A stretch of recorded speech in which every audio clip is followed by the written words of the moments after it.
आता आपल्या शहरात Khambalkar super speciality hospital Sawantpur वसाहत आपल्या सेवेसाठी 24 तास तत्पर।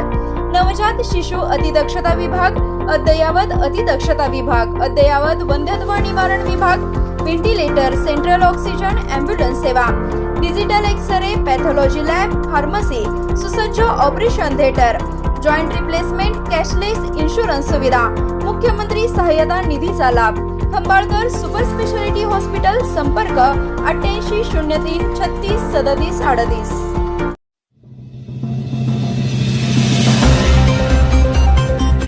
कष्टकऱ्यांच्या समस्यांवर धोरण बदल हाच उपाय।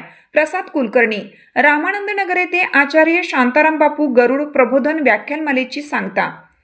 देशातील 80 कोटी जनतेला मोफत धान्य द्यावे लागणे हा राष्ट्राचा अभिमान नसून राज्यकर्त्यांच्या फसलेल्या धोरणाची कबुली आहे। केवळ उद्योगपतींची भरभराट म्हणजे विकास नव्हे, तर सर्वसामान्यांच्या हाताला काम आणि श्रमाला योग्य दाम देणारी मनुष्य केंद्रित धोरणे राबवणे हाच कष्टकऱ्यांच्या समस्यांवरील खरा उपाय आहे, असे प्रतिपादन प्रसाद माधव कुलकर्णी यांनी केलं। रामानंद नगर येथे आयोजित 14व्या आचार्य शांताराम बापू गरुड प्रबोधन व्याख्यानमालेच्या समारोप सत्रात कष्टकऱ्यांच्या समस्या आणि सरकारचे धोरण या विषयावर ते बोलत होते।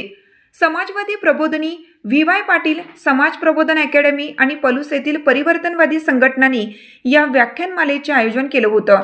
या प्रसंगी मंचावर व्ही.वाय. पाटील, किरणतात्या लाड, कुंडलिक एडके, रघुनाथ पवार, प्राचार्य डॉक्टर बी.एन. पवार, सुनील गुरव, सुमन कोळी, कल्पना मलमे, माधवी शिंदे, दत्तात्रय मानुगडे, अशोक रास्ते आदी मान्यवर उपस्थित होते।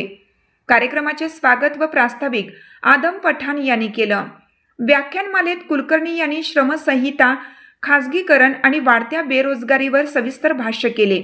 ही व्याख्यानमाला यशस्वी करण्यासाठी मारुती शिरतोडे, डॉक्टर अमोल पवार, मानसिंग पाटील, कॉम्रेड दीपक घाडगे, ॲडव्होकेट सतीश चौगले, प्राध्यापक रवींद्र येवले, प्राध्यापक उत्तमराव सदामते, आर.बी. लाड, मोहनराव पुजारी, प्राध्यापक तानाजी चव्हाण, जयवंत मोहिते, कृष्णात गायकवाड, संदीप नाझरे, बाबूनाना पाटील, हिम्मतराव मलमे, हंबीराव मोरे, राम चव्हाण, कॉम्रेड अर्जुन जाधव, शिवाजीराव इंगळे, भाई मारुती सावंत आणि डॉक्टर गजेंद्र शिकरे यांनी विशेष परिश्रम घेतलं। सोयाबीन हे सगळं आता मोठ्या प्रमाणामध्ये आयात होणार आहे, 0%